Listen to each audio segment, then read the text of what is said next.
My experience personally and what I've observed for myself is that Scientology is destructive and a ripoff, and that it's very, very dangerous for your spiritual, psychological, mental, emotional health and evolution. See, this is part of the moments of coming out of Scientology, for me at least. I think it might be something common to a lot of people, but there are moments where you just feel a loss. And it's not a loss of, I miss Scientology by any stretch. It's a loss, it's a regret of having invested so much in something that is empty. And so there are these moments, I just had one, where you just go, as I got out, when I got out, one of the first people I went to go see was David. And, you know, his whole family was out of town, and I was just moving here, and now we live in the same city. And so I went over to his house, and, you know, we're just walking around, and we talked about it a little bit, just a little bit, you know, because I just said, oh, by the way. You know, I said, oh, okay. But somehow I went and I explained to him, and here I am, you know, just kind of basically, it just walked out the door, and it did so much for me. But I started to explain to him the story of XENU and the loyal officers, and I tell you, fuck me, I mean, I couldn't get a third of the way through the story, and we had our faces on the floor. We were laughing so hard. I mean, you couldn't even talk. You was just, because it's retarded.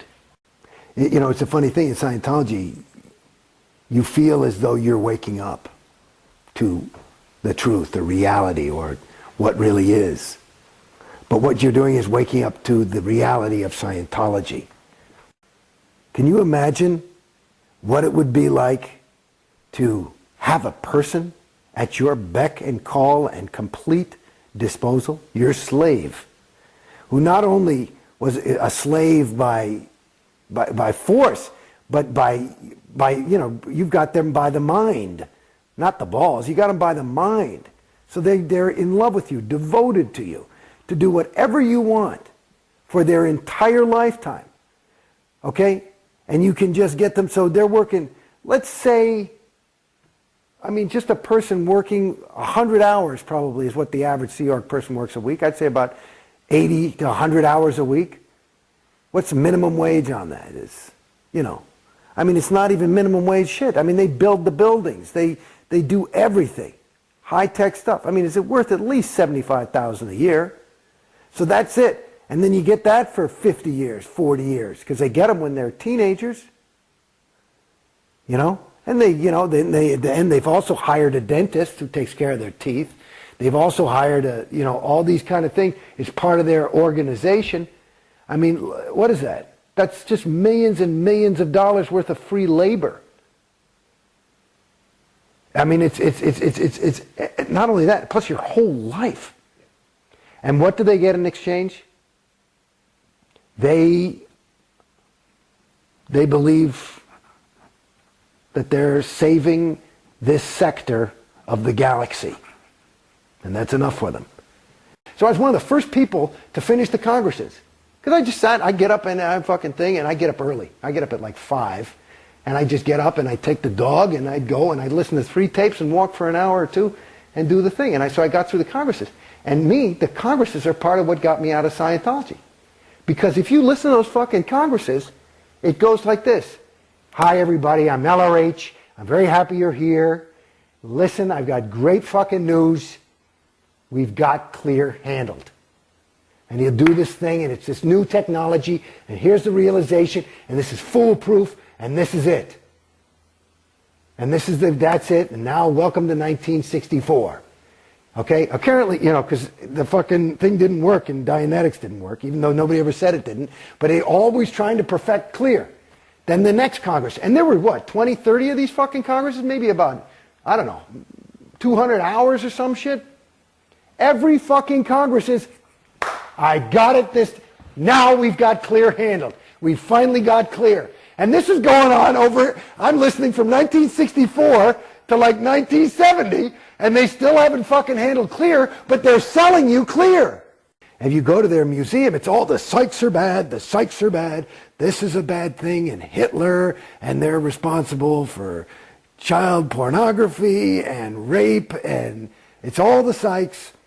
And I say, okay, that's their viewpoint. I say, but if I'm going to get into a discussion, if you want to prepare me to be a spokesman for this shit, I got to know the other side. So, and I kept asking, can you give me the other side? And they won't give it to you. And every time I would push it, I'd be like, honey, there's no way to get into the argument. They're not, if it's all this is true, there wouldn't be anything. There's nothing written in all the tomes of Scientology about psychiatry. Nothing other than the Sykes are responsible for all your sexual problems because they implanted you as a Thetan 10 years ago. And I realized that on my research of OT10. Oh, well, then it must be true because LRH says it's so.